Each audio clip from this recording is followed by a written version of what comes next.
Alright, man, peace. So I did a video in which I stated that if the Lakers decide to sign Mr. LeBron James in the offseason, to not be surprised if number one, they trade away Lonzo Ball, and number two, if they also sign Kevin Durant. Why do I state that? Because it's very obvious to me that LeBron James and Kevin Durant are relatively close.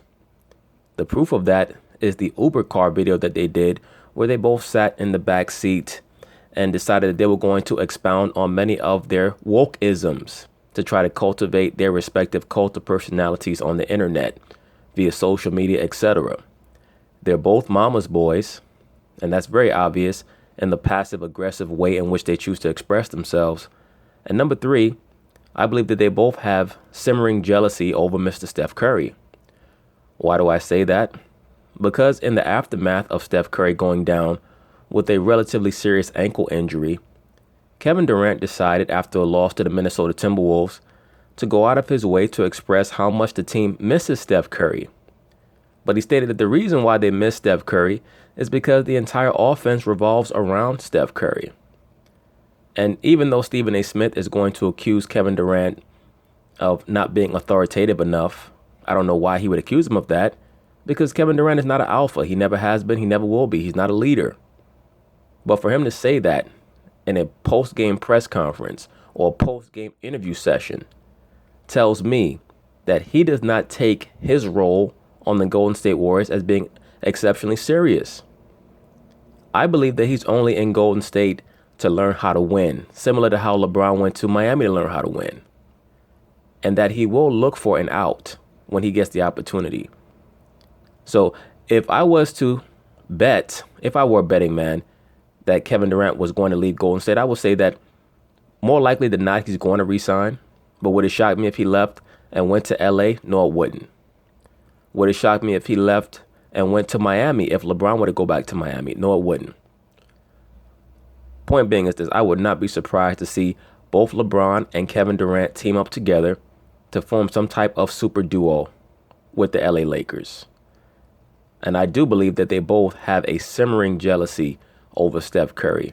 We saw that a couple of postseasons ago when Kevin Durant jumped in for the other jealous second-level athlete superstar in the NBA, Russell Westbrook, when they asked Westbrook if he was impressed by Steph Curry's defense, and he laughed.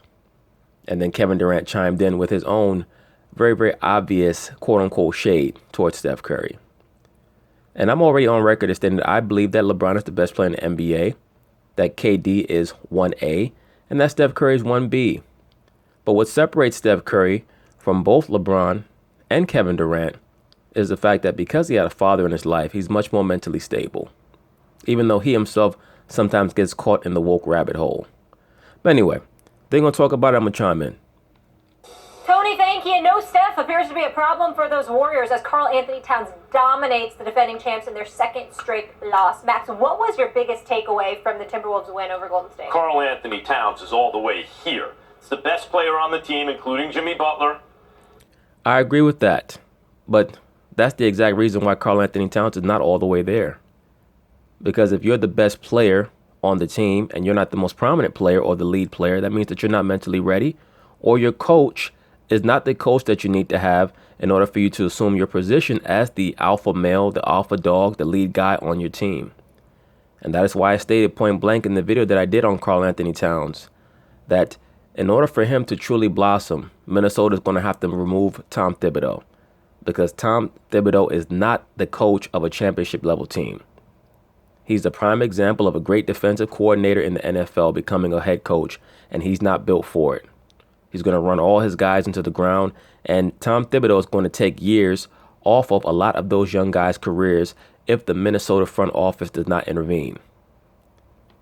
And he is going to push Anthony Davis in this coming era as the best big in the game.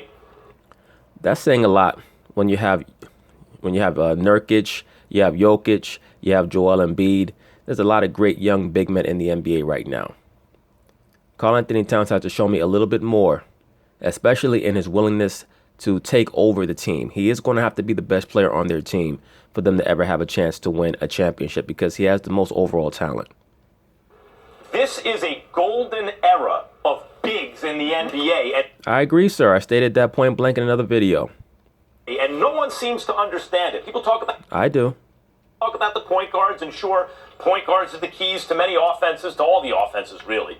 And that's true, and it's turned into, like, a lot of three-point, either dunk it in the paint or you take a three-point shot. I get that's what the league has turned into.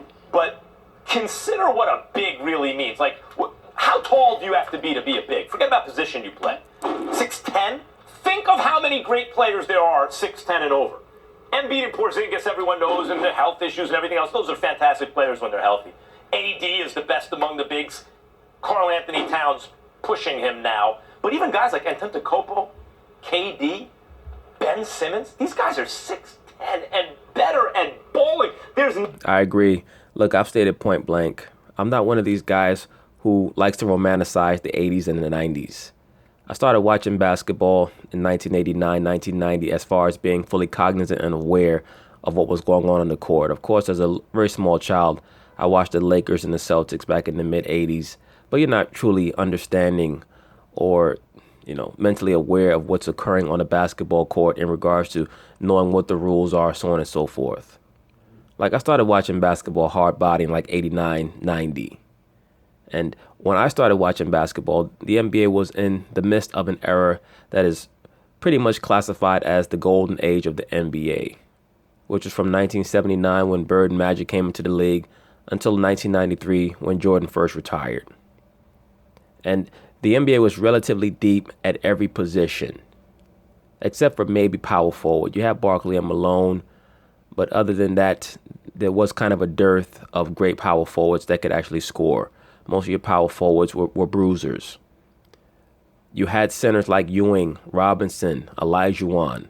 A little bit later, Shaq came in. You also had on that second level, you had Brad Daugherty. On that third level, you had Rick Smits. You had big men who were relatively skilled, but they normally worked in that 10 to 15-foot range. Every once in a while, you had a player like a Patrick Ewing who could step out to 18, 19 feet, as well as Olajuwon. That was considered a great time period for big men. We're in another one of those time periods right now. Except the difference is that these big men can do even more with the basketball than those big men could do in regards to passing, assisting, rebounding, leading fast breaks. Now, some of those players had the overall athletic ability to do that, but they didn't have the skill set. Many of them could not dribble the basketball like these players can today. Every once in a while, Shaq would lead a fast break when he wanted to stir the pot a little bit. Or Hakeem the Dream, he might do something a little crazy. But most of the centers back in that era, they stayed within their restricted zone. And it's also because their post-up game was so much stronger than the players today. The players today have a much stronger face-up game. But the big men, especially in that era, were much better in the post-up game with their back to the basket. But I agree with Kellerman. There's never, and there are half a dozen guys I haven't mentioned who are really good. And Karl-Anthony Towns, if he's not at the very head of the pack, he's just about there, Stephen A. He's been playing defense this year, which out of college it looked like he'd be able to do. But then all of a sudden last year, hey, what's up with Karl-Anthony Towns' defense? It's here. This guy is one of the major forces. He has arrived in the NBA. You can build a championship team around that guy. And that's what I took away from last night. Look out, league. Obviously, not that you're going to win a championship this year, but that could be in the offing in the not-too-distant future. I agree with that, as long as he's allowed to assume his position, and he has to want it. He has to want it every night. And that's the big difference between being a very good player, touching on great, to being a preeminent player, is that you have to want it every night. You have to want to be the lead guy every night and assume the responsibility every night. And that is what Kevin Garnett tried to imbue and instill within him when he was a rookie. And I think that a lot of different dynamics have come upon him so quickly that it's taken a while for him to acclimate himself to Tom Thibodeau as coach, them bringing in Jimmy Butler, him having to kind of jostle with some of the other young players on their squad like Andrew Wiggins and formerly Zach LaVine to see who would be the preeminent one. Because Karl-Anthony Towns is not the type who's going to come in and say, this is my house. But he's going to have to do that because in order for them to be a great team, their best player has to be their top player, and he is their best player. They're going to have to run their system through him for them to be as successful as they need to be. And once again, they're going to have to remove Thibodeau eventually. No disagreement on Karl-Anthony Towns. He's the real deal, as I had to acknowledge to his parents, who constantly remind me that I doubted him coming out of Kentucky a little bit. I thought he should have been number 2 instead of number 1 overall. Who'd you have at number 1? I wanted Jahlil Okafor. Oh, for crying out loud. Well, back to the basket player. That's how I looked at it. A big backside with 20 and 10. I thought he got screwed over in Philadelphia. I agree. He did get screwed over in Philly, but he helped to screw himself over by trying to act like a thug outside of clubs all throughout Boston and the northeastern region. Because from what I understand, the Boston incident was just one of them that got caught on video. He was getting caught up in other incidents as well. So he was complicit in his own demise, or at least has been thus far. But hopefully he can rebound from that, no pun intended. Personally, but it wasn't that I didn't think that Karl-Anthony Towns could do what he did. I'm just saying that for a big, I wanted somebody that could play to their back to the basket. In the 80s. You wanted someone from the 80s. I did. Yeah. I did. I really did, based on everything else that they had going on. But I think that style, or at least that skill, will eventually come back into vogue as certain teams come to realize, as I've been saying, that you cannot fight fire with fire. When you're facing teams that want to spread you out and hit threes, you have to slow the game down. And the best way to slow the game down is through the post-up game.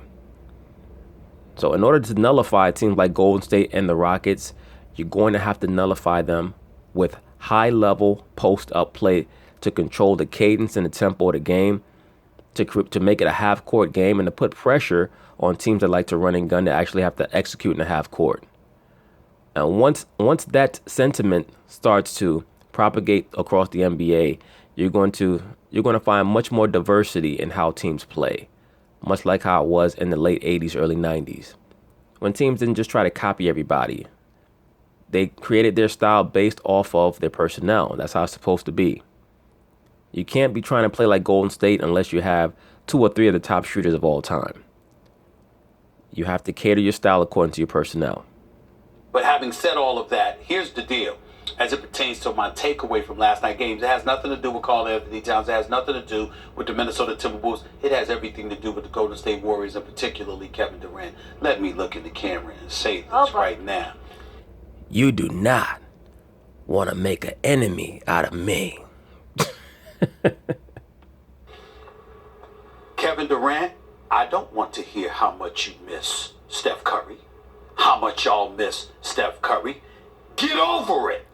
Why would you ask a mama's boy to not get in front of interviewers or reporters and look for a strong male figure to lead him? He's been looking for a strong male figure to lead him his whole life, Stephen A. I expect that from him. That's the same reason why LeBron ran down to Miami. He was looking for a strong male figure to lead him. That is why I state that Kevin Durant and LeBron James are very simpatico in a myriad of ways. Look at how they passively, aggressively like to express themselves. When they were in the back of that cab or that Uber with Kerry Champion driving, notice what they also said. Much was made about their statements about Trump, but notice what they all said about them two being the top 2 guys in the NBA. And Kevin Durant said, yeah, straight up. Well, if you're one of the top 2 guys in the NBA, why would you stand in a press conference after the game and assert that we miss Steph because the offense is predicated around him? No, it's not. The offense is predicated around spreading the floor and finding an open man. Now, what makes Steph Curry one of the most impactful players in NBA history is that he can spread the floor and spread the offense and put tension on the defense out to 30 feet. And then because he has an elite handle and he's an elite finisher at the rim, that creates a dynamic where he actually appears to be more quick than he actually is. Because his defender is so stressed out when he has the ball, because he has to guard him all the way out to 25, 30 feet, that if Steph even appears to want to put the ball down, you don't even know where he's going to go because he can drive left or right with equal dexterity and adroitness. So that is the dynamic that Steph Curry brings and the impact that he brings. Once again, that is why he habitually leads the league in plus-minus ratio. Because what that does is that evaluates, that assesses impact. And that is totally different from who's the greatest quote unquote player. Yes, Kevin Durant brings defensive dynamics to the floor, but he is a supplementary player. And that is why he stated what he stated after the game, because Stephen A. Smith still has not come to terms with the fact that Kevin Durant is not the lead guy that he wants him to be. He's not Larry Bird. He's not Magic Johnson. He's not Isaiah Thomas. He's not Michael Jordan in regards to having that alpha male personality. He's not a leader of men. He's always going to look to another man to lead him because he's been looking for a man to lead him his whole life, just like LeBron has. That's why I state point blank, do not be shocked if they decide or have been confederate in deciding to team up with each other in LA. If I had to put money on it, no, I wouldn't bet on it per se, but don't be shocked. And Kevin Durant has been very passively aggressively attacking Steph Curry for a while now. And I give Steph credit for ignoring it. Very much in the same way that LeBron has been passively aggressively attacking Michael Jordan for a while. And Michael Jordan ignores it because that is what most alpha males do who've been raised by strong men. They just ignore little bitch-made antics. Bitch assness and the emission of bitch energy that is so common amongst many males today, unfortunately. You're a superstar. This dude is a career 27-point per game scorer. Career. Kevin Durant could average 30 in his sleep. 26.6 this year. 53% shooting from the field. 43% shooting from three-point range. I recall Max Kellerman religiously bringing up the fact that the Golden State Warriors went to Game 7 of an NBA Finals without Steph Curry. So why the hell can you do it? With Steph Curry without KD. So why can't they do it without Steph Curry? Last time I checked, the rest of the personnel is up in there. That's very true. So then what should that tell you, Stephen A. Smith? That tells you that Steph Curry is, I won't necessarily call him an alpha according to the definition of an alpha back in the 80s or 90s, but in this current incarnation of the NBA, he is an alpha. And Kevin Durant is not. Kevin Durant is a complementary player. Arguably the greatest complementary player of all time, but that is what he is. So we may have to cast him in the lot of the Kevin McHales and the Scottie Pippens rather than amongst the Michael Jordans and the Larry Birds, as strange as that might sound. He's a transcendent complementary player, but he shows no leadership skill, so I can't put him in amongst the Lions. I just can't. So this is what I'm saying. Kevin Durant left Oklahoma City. That's the only complaint that I've ever had with him. I think he's class. He's a great basketball ambassador. Right, but why do you think he left OKC? He left there for a reason. He knew that he was not a leader, but he also knew that the guy that he played with, Russell Westbrook, the nut job of the NBA, has an alpha male personality, but is not a macrocosmic thinker. He does not understand the game and never will. Russell Westbrook has plan A and only plan A. He does not know how to see the floor. He does not know how to get his teammates involved. Most of his assists are purposefully planned out, where he dashes to the basket and then just dumps it off to somebody or kicks it out to somebody. He cannot participate in a real system in which he has to move the ball. He doesn't play well off the ball, Russell Westbrook. Durant understands that. That's why he left for a team where he thought he could learn how to win. And that is why it is a possibility, at least in my view, that he could leave there and go to a team like the Lakers, as long as LeBron's going to be there. And, it could be a mama's boy reunion. And then we'll see what happens off that. He's a superstar. I'm not trying to cast any aspersions on him. But what have you talked about religiously, Max Kellerman, when it comes to Kevin Durant? How he didn't necessarily want to be that alpha dog, like a Russell Westbrook or somebody else. It's not that he didn't want to be. He can't. It's not in his DNA, Stephen A. Smith. So you sat up there and people were accusing him of jumping on a bandwagon. Well, guess what? You go last year, you averaged 35 in the finals, you give it to Cleveland, LeBron James included, you win the finals, you win NBA Finals MVP, but Steph Curry is on the court with you. Well, we know what Steph Curry can do on the court without you, because he did it. Right, so now when are you going to start to give Steph Curry the credit that he deserves? Once again, I have Steph Curry as 1B behind Kevin Durant, only by a sliver, by a paper-thin disparity, a paper-thin margin.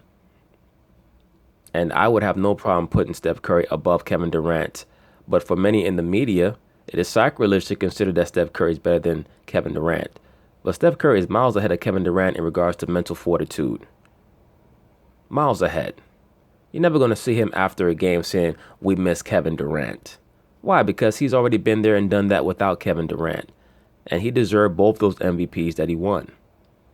Many fans try to allege that James Harden should have won the first MVP that Steph Curry won. No, he shouldn't have.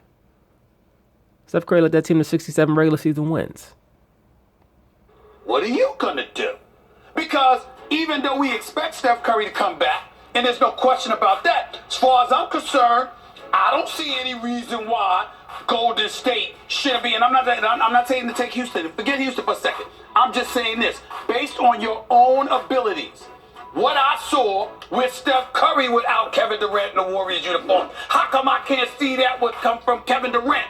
Maybe because Kevin Durant is not the man that Steph Curry is. He might be the player that he is, but maybe he's not the man that he is, Stephen A. Smith. There's a lot that goes into greatness, sir. And let me say this. Many have given Steph Curry a hard time for his playoff performances, myself included at times. But let's understand something. In the 2015 playoffs, he was lights out in the playoffs until he suffered that terrible fall. I believe it was in Game 3 or Game 4 against the Rockets. Remember that when he tumbled over Trevor Ariza and landed on his head? It was a very, very, very terrifying fall. And then, of course, the next season, he hurt his ankle and then hurt his knee in the playoffs in 2016. So he truly has not been able to get through a fully healthy playoffs until last year. So a lot of the narrative on Steph Curry's playoff performances tend to omit the fact that he suffered serious injuries in the 2015 and 2016 playoff runs. Without Steph Curry in the uniform. I'll explain it to you. And all I'm saying is this. You can give me all the reasons in the world, but in the end, I'm talking to Kevin Durant. I'm saying for you, I understand me and you go debate it, but I'm saying if you're Kevin Durant, this is a prime opportunity to remind the world you are coming for that title as best player in the world. You are coming for that title to validate your finals MVP stature. You are coming for the world to validate the fact that you are one of the greatest players on the planet. When you're doing that, I don't want to hear anything about, well, we really miss Steph Curry. Well, duh, I understand it. Figure it out. Stephen A. Smith, Kevin Durant is not a leader. And maybe he's saying that we miss Steph Curry because he knows that Golden State will always be Steph Curry's hometown. See, Kevin Durant's one of those guys who knows that he has alpha talent, but he doesn't have an alpha personality. So he'll be the guy standing behind the alpha, always bitching and complaining about why he's not the leader, knowing that he does not really want to be the leader. He just wants to bitch and complain. So he's not going to last long in any environment. Once again, that is why him and LeBron gravitate towards each other. They have very similar personality traits. Figure it out. Sometimes I'll agree with you on this show, Stephen A., and as the kids do, I'll say, preach. But in this case, it really is apropos because you have a religious bent to your argument, meaning you have an undisprovable hypothesis. No evidence can disprove your hypothesis. And when evidence comes in to disprove your hypothesis, you shift and start yelling at the guy. This is what I was talking about. Absolutely. In other words, Stephen A. Smith likes to omit empirical data so that he can perpetuate a narrative, as opposed to trying to recalibrate his narrative to fit the empirical data that we have. The empirical data that we have states that Kevin Durant is not an alpha, never has been, never will be. No matter how much you yell at him through the camera, he's not that guy, sir. About when I said Steph Curry's the most important guy on the team.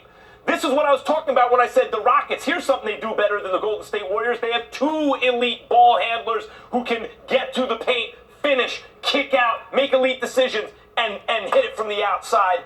And Golden State only has one. This is what I was talking about. Now you're getting angry at Kevin Durant because you're like, hey, you should have enough. You're coming from the throne. That's the story, the narrative you'd like to see play out. But absolutely. But in fact, the most important player, look, KD's the best player on the team. We're talking about what makes Golden State Golden State. Allegedly, KD's the best player on the team. Allegedly. That is up for debate. That is up for reappraisal, especially in light of the fact that he stood there after a game and stated that we miss Steph Curry. That's what he stated. Remember at the start of the NBA regular season, what did LeBron say? We miss Isaiah Thomas. That is not what alpha males say. They don't say that we miss somebody. Right? They might say that when so-and-so comes back, they'll have to fulfill their role. But to say that we're missing somebody, that's an admission that you're not truly comfortable or confident taking over the reins as the unabashed leader of a franchise. Steve, number one, it's Steph. Number two is Draymond, Stephen A. Number two is Draymond, the pick and roll partner, the guy who can switch on 5 positions, who can guard your big, who can also stretch the floor. It is what it is. It's not KD's fault. That's the architecture of the team. Well, first of all, you need to know who the hell you're doing the show with. My name ain't Shaquille O'Neal. I'm loud anyway. Don't tell me I'm loud if I think I'm wrong. I ain't mumbling, blah, blah, blah. And then all of a sudden I disagree with me and I get loud. No, I'm loud when I'm passionate. I'm excited because I love what I'm talking about and I love what I do. I am not angry. I am passionate. I'm not losing any sleep over Kevin Durant. I don't give a damn whether he scored 2 points or 50. I'm going to sleep well at night. My crib is lovely, okay? And I'm going to sleep well no matter what. All right, nigga, get to the point. All I'm saying is we're talking about a subject that I'm passionate about. This dude is one of the best in the world. With or without Steph Curry, handle your business. That doesn't That's mean all. Well, once again, Stephen A. Smith, sometimes for a person who loves to vaunt and brag about his alleged basketball knowledge, he oftentimes makes appraisals based on a very low level and two-dimensional understanding of what goes on the court. Just because Kevin Durant has a certain skill set doesn't mean that it is applicable in every situation. For example, Stephen A. Smith states that he wants Lonzo Ball to score more and be more aggressive. In order for you to allege that, then you have to know what the system is that Lonzo Ball plays in and what's asked of him in that system. In the Golden State system, what is asked of Kevin Durant? Believe me, Steve Kerr knows what Kevin Durant's flaws are. He knows that he tends to descend into incessant one-on-one play where he over-dribbles. He wants to be a two-guard, crossing people up. He's 7 feet tall, always crossing over. He dribbles the ball high. It's easy to strip him. He has big feet. He tends to dribble the ball off his feet. He carries the ball a lot, and it's easy to get him out of his game. It's easy to frustrate him. He gets frustrated by his defenders. He gets frustrated by the referees. It's very easy to knock him off balance because he's so light in the ass.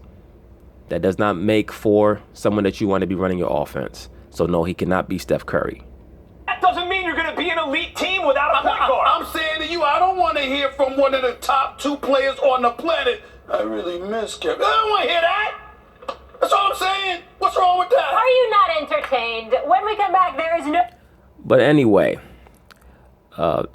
Kevin Durant is someone who's always going to frustrate people who want him to be more than what he is.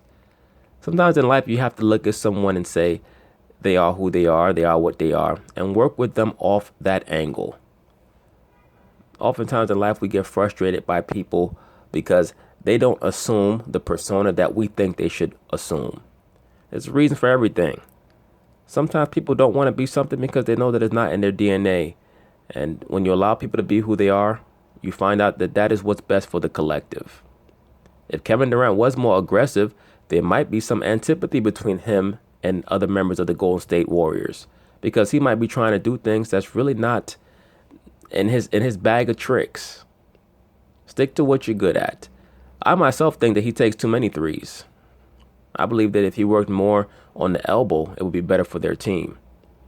You'll find that often, or that for the most part, when he leads the team in scoring, they don't win. When Steph Curry's there, it's when Steph is there and he leads the team in scoring that they're blowing teams out. There's no question about Odell Beckham's talent on the field. I'm the Steph Curry too. How about that? Is about to tell you why OB. Hey, I miss Steph Curry too.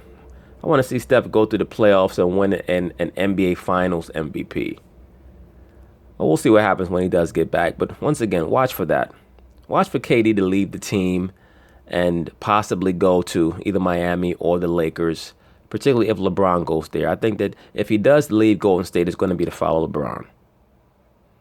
Because it was very conspicuous to me how they were speaking in the back of that Uber. Very conspicuous. But anyway, peace.